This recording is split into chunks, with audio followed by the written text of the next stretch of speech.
everybody. Welcome to Networking at Noon. Super excited to be here with you today as we're going to talk a little bit about networking, but a lot about vision. So I'm excited to have here with us today, Lois. So glad to have you joining us.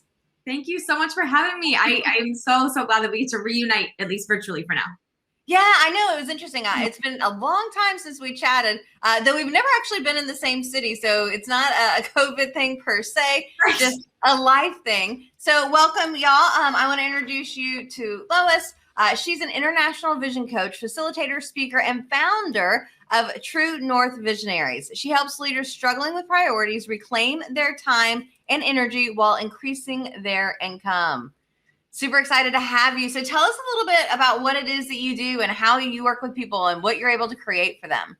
Yeah, so thanks again for having me. And I'm really excited for other people who are hopping in and kind of, this idea of vision has been on their minds, especially with things starting to open back up again and kind of thinking about what the future may hold. So when I work with leaders, whether that's an individual leader one-on-one or with a company, with an organization, it's really about kind of taking that step back. And, so often we're just doing, we're just going, we're just saying, okay, this is what I want. I'm just going to go after it. And what happens a lot is that people kind of, as they get more successful, more and more opportunities come their way. And more of those are actually distractions disguised as opportunities. And they don't really have a filter. They don't really have a filter between which is which. And so they end up wasting a ton of time, a ton of their energy, kind of rehashing the same things, kind of getting stuck at those big decision points, whether that's in their business or in their personal lives or in their finances or whatever it might be. And so I work with them to really get clarity on what that vision is, what their definition of success is for sort of the next chapter of their life, their business, so that they can have that filter and they can so much more quickly and easily say, that's really an opportunity and that is totally a distraction. And in that process, they end up getting so much of that time and energy that they've been pouring into their life and their family and their work. They start to really get that back. And then in that process, their growth accelerates, their sales accelerate. So it's just sort of a holistic approach to really making sure that they can make those decisions that are really helping them create the future that they truly want, not just the future that they think they want or they used to want or they think they should want, which can be very different things.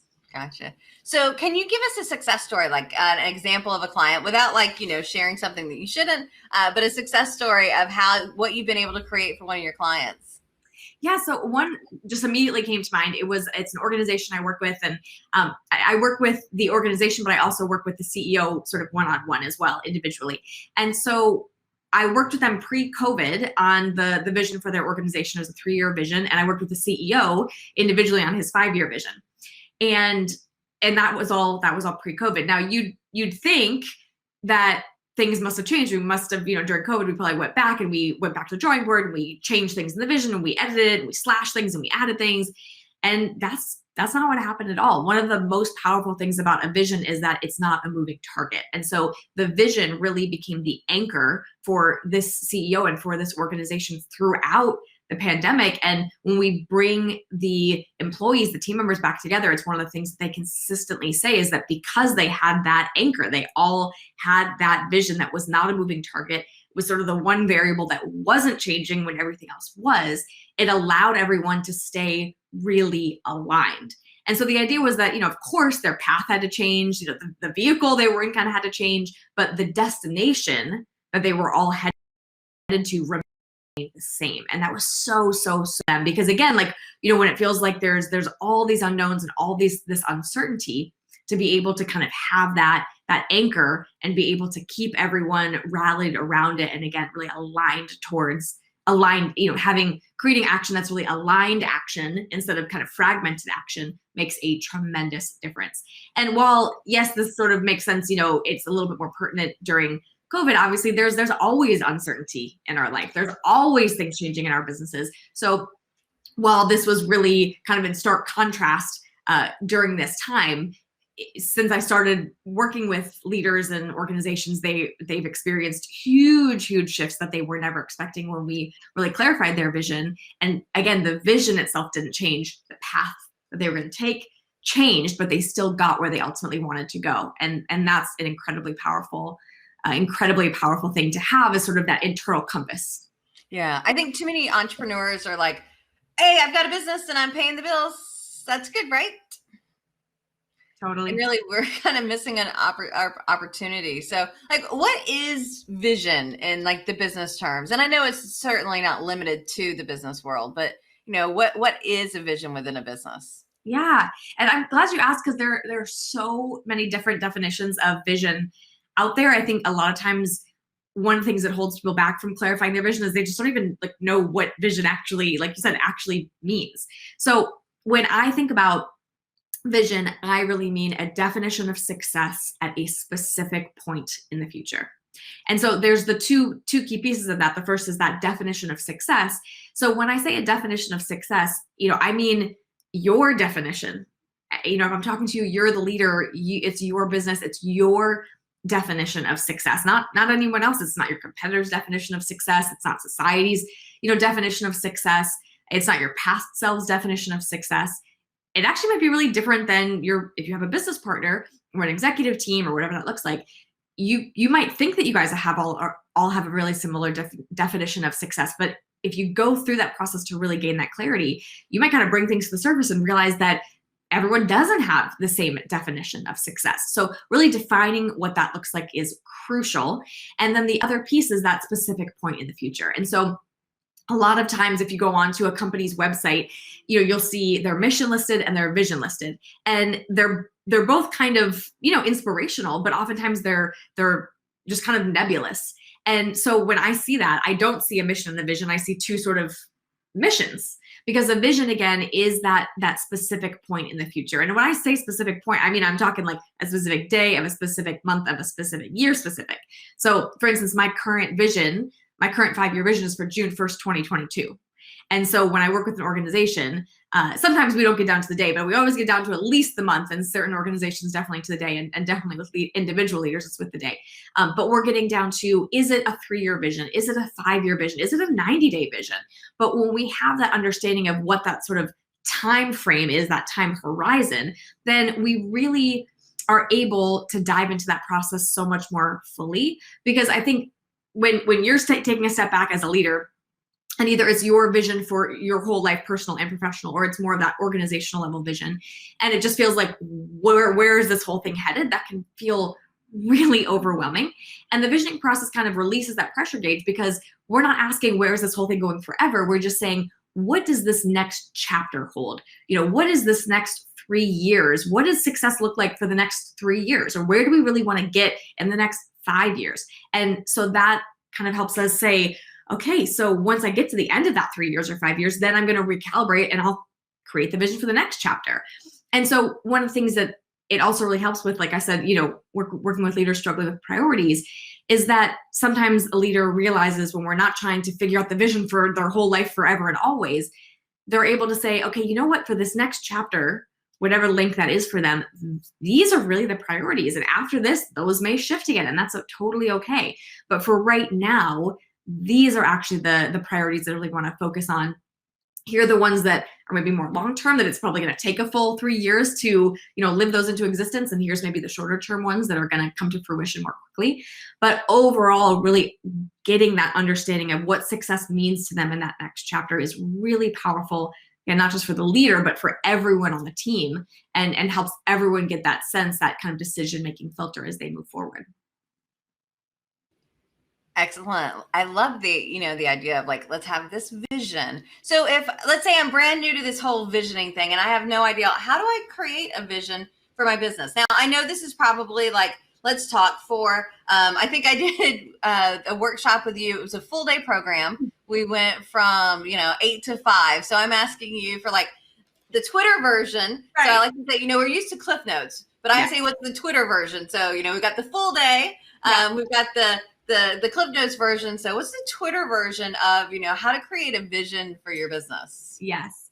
Okay. So this is one of the key things, and I'm glad you asked about this, because the steps are really important.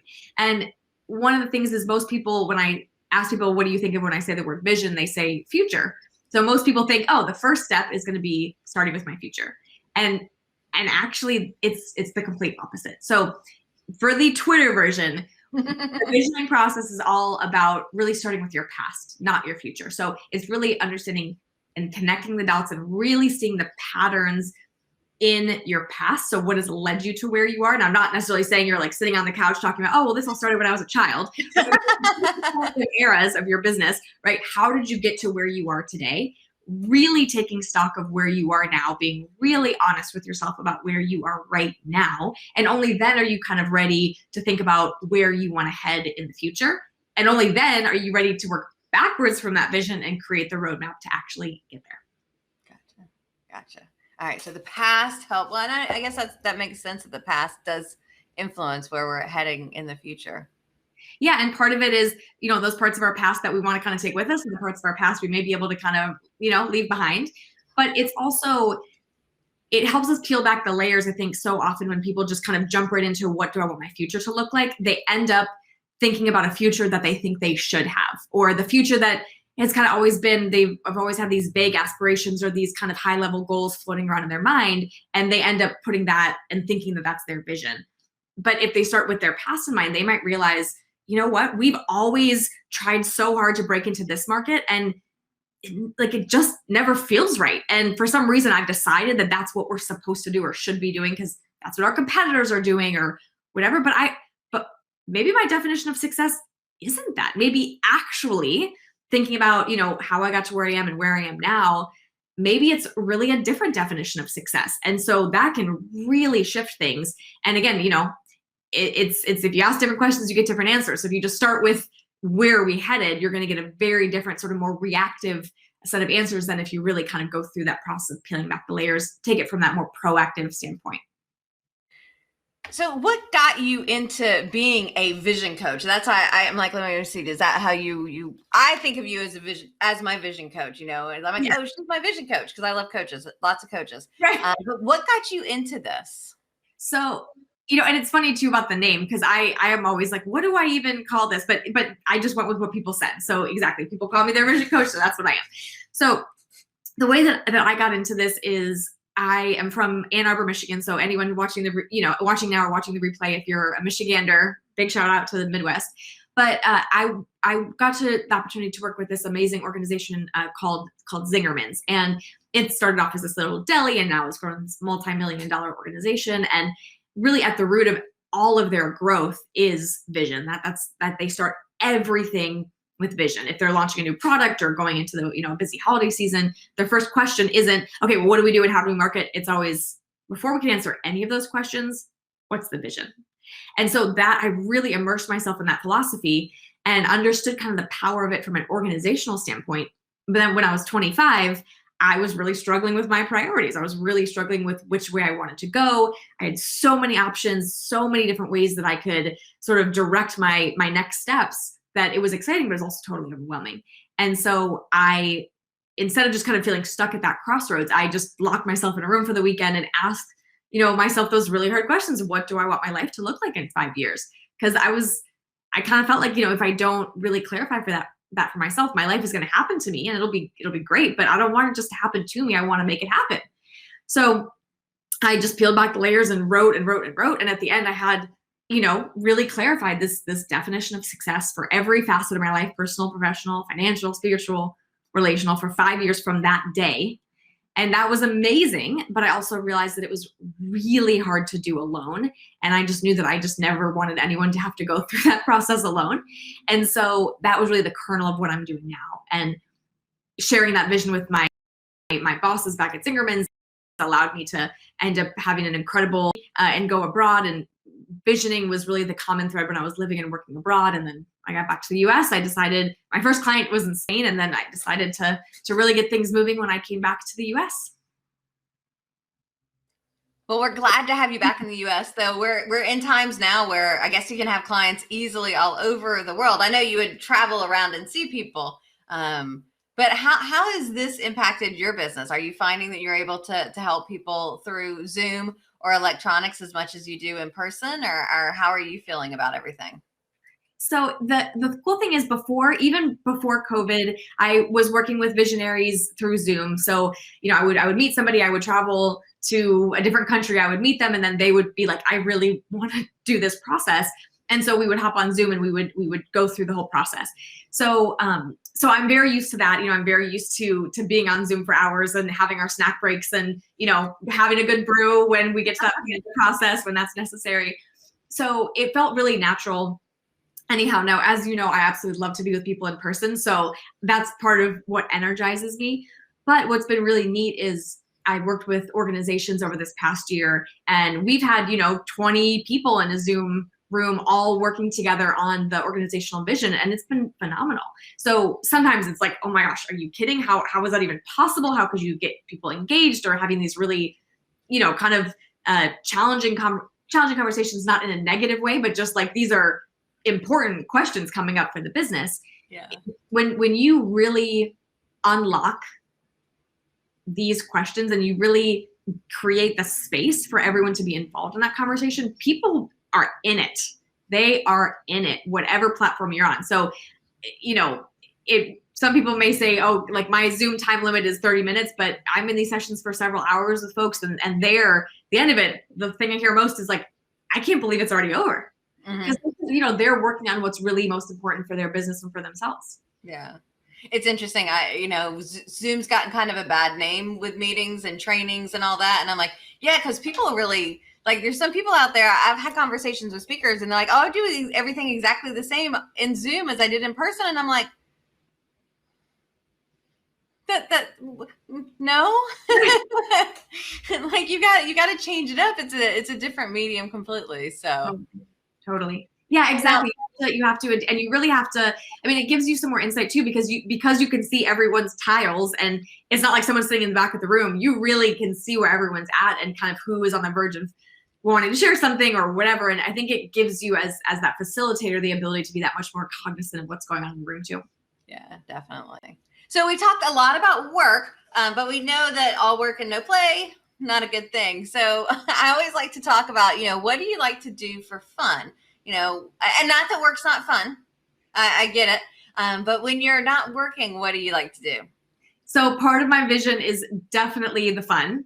And I am so excited because I absolutely love to swim. I'm like the slowest swimmer on the face of the earth, but I love to swim. And a pool just opened up nearby us, so that's really exciting. I love to do acro yoga, which is like 2-person yoga. You think of like Dirty Dancing when he lifts baby above his head, that's acro. So is it like you and somebody else and y'all are learning to do it together, or is it you with somebody that knows what they're doing? So my boyfriend, so I've done acro. You can play, around with, and that's like the verb you use, to play, which is so fun for acro yoga. But my boyfriend and I, we play play around with acro together, and I know a little bit more than him, but he's a really fast learner. So you can go to like what they call an acro jam, where people just show up. Some people show up on their own, some people show up with a partner, and you just start playing around and having fun with it, trying out different poses. And people can do some pretty amazing Cirque du Soleil stuff. We're not there yet, but that's really fun. And then and we started fostering dogs since we've been here. So we have the first 3 got adopted. We've got our 4th right now. So we love playing with our pup and our foster as well. What made you decide to foster dogs? We met someone here in Norfolk who was doing that, who's become one of our dearest friends, and she's fostered for years, and we were just really inspired by it. And at first I was actually really hesitant because I was like, what if our dog doesn't get enough attention after we get a foster? And actually the visionary mindset helped me get over that, because I was thinking, the visionary mindset is moving towards what you do want, not away from what you don't want. And so every objection was what I didn't want. And then we really kind of talked about, like, what do we really want? We really want to be part of this community. We really want to be able to, create a safe space for not just one animal, but multiple. And this is the way we can do that. And so I fell in love with it as soon as we got our first little pit bull. We brought her home. So it's been amazing. I remember us having a conversation. It must have been like 3, 4, 5 years ago about, like, you wanted a dog, but at the time your lifestyle wasn't, as conducive. So that's awesome that you've got a little one. My husband and I were talking the other day, talk about creating a vision. We have a list of dogs that we want. But I'm not going out there and getting the dogs. I'm putting it to the universe. He wants a Yorkie named Bernard and a Rottweiler named Guinness. Okay. Oh, I love that. A female Rottweiler named Guinness. Yeah. What was the third one? He wants a Doggo Argentina. Not as specific on the name on that one. And I want an Irish Wolfhound puppy. So I'm like, we're just going to figure out, like, this is a vision. The universe is going to figure out if we need these dogs and when we need these dogs.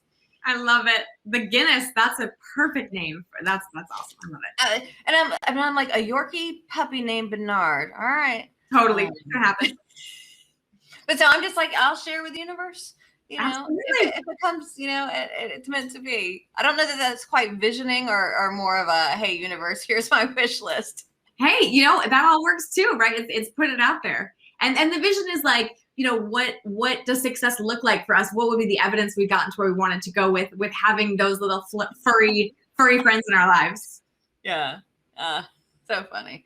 All right. So now I know you got something, I won't say new, but you got something that you got going on with this sales growth strategy session. Tell us about that.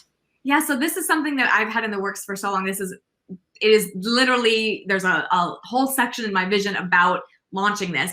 And I was just sort of waiting for the right time. And, you know, COVID happened and I was really, really focused on the organizations and leaders that I was working with. And that was all around visioning. And so this sales growth strategy session is sort of twofold. One is, you know, any leader or organization that I work with, part of their vision is growth, right? Accelerating their growth, increasing their income, accelerating their sales, whatever that looks like. So part of it is really making sure that we have clarity around the vision to serve that growth and to really make sure that the vision and the kind of growth they want are aligned, and that then the roadmap we create to get there is also getting them the results they need. And once they gain clarity on their vision, it is incredible to see the acceleration rate that happens and how much more quickly they get to those sort of sales or growth milestones than they had been before. So that's one piece of it, is sort of the vision take on it. But the other piece of growth is the actual process. And so when I started my business about 8 years ago, and I had done all this sales training before, and I absolutely geek out on the sales process. And about a year into it, I realized that this fundamental framework that I really teach in terms of vision was actually the sales process. I realized it's called the formula for change. It was developed years ago by these smart, you know, professors back in the day. But it really just relates to the changes that we want to create and the resistance that we come across when we want to create those changes, and how to sort of tip the scales in favor of change. So that's completely, of course, applicable in terms of vision. But when I kept looking back at that formula again, I just realized, like, wow, all these variables are the sales process itself, or the discovery call or free consultation, whatever you call it.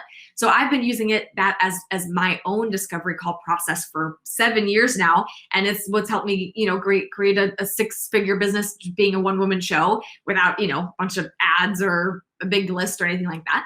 And so I've shared and taught people this framework sort of individually with one-on-one clients that I was working with, or I've done it in small sort of private groups. But this is the first time that I'm really just so stoked, because I get to start to share this with everyone and to really, you know, focus on, and it's really, you know, most helpful for coaches, consultants, for service providers who are really sitting down and having those conversations with prospective clients. They're, you know, probably pretty solid, but maybe they're kind of unpredictable. They don't look forward to those conversations at all, because they never know exactly what they're going to say or what the response is going to be. Maybe they're getting a lot of I'll think it overs, or they're losing people on price and they don't find that out until the end of the conversation. They kind of like had this whole, you know, dialogue back and forth, and then at the end only to come to find out that it wasn't going to be a good fit. So it's really for those coaches and consultants who want to sort of take another look at how they can get their sales process to feel more easy and relaxed and fun and enjoyable for them, but also for the prospect,